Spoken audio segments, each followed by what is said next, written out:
I've been a fan of Joe Madureira's work since his work on X-Men. I followed it over when I heard when he's left X-Men. He's like, okay, doing Battle Chasers. I was like, okay, this is great. I don't know what Battle Chasers is, but I picked it up and I loved it.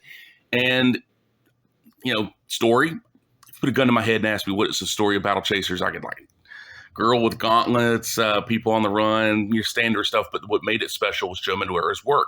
So for years, it was September 2001 was the last issue dropped. That's issue 9. And there hasn't been an issue since until just recently. It's a 22-year gap.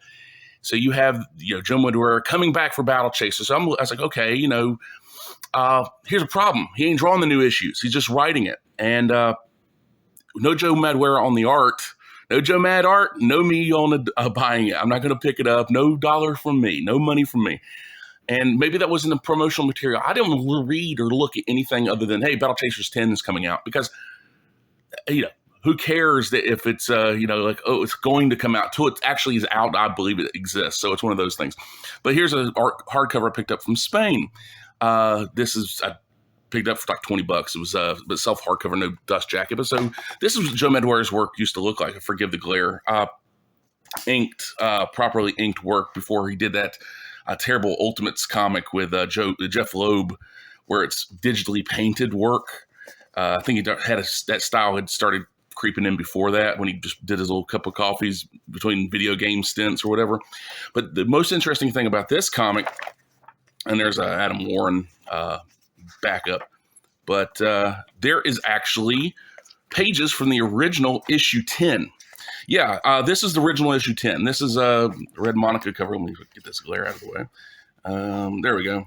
So yeah, we got Red Monica cover and original pages. I mean, this is inked work. The ink's already done. Like you got a couple pages here, and then you got ass shot right there. But then there's pencil double. I hated these things. Double page vertical spreads where you got to turn the comic like that. But that's it. That's all he ever did. 22 years. He hasn't even come back and can't even do layouts. I mean, right there. Layouts still wouldn't be the best.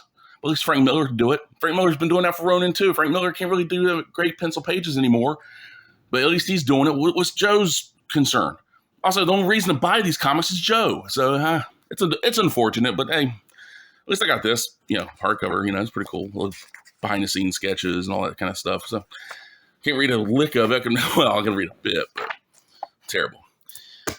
It's unfortunate, but hey, it's one of those things. Well, would you rather it not come back? Yes. If Joe Madureira ain't doing the artwork, I'd rather it just stay gone. Stay collecting dust. So be one of those. Well, wonder if it could have been brought back, but hey, clearly it didn't, because in this form, it's not brought back. You got some other guy doing the artwork, and the other guy, well, but he's good. Well, somebody might say, I'm like, it doesn't matter. He's not Joe Madureira. He ain't the creator of the comic. Oh well, that's how these things are. All right. Thanks, and have yourself a good one.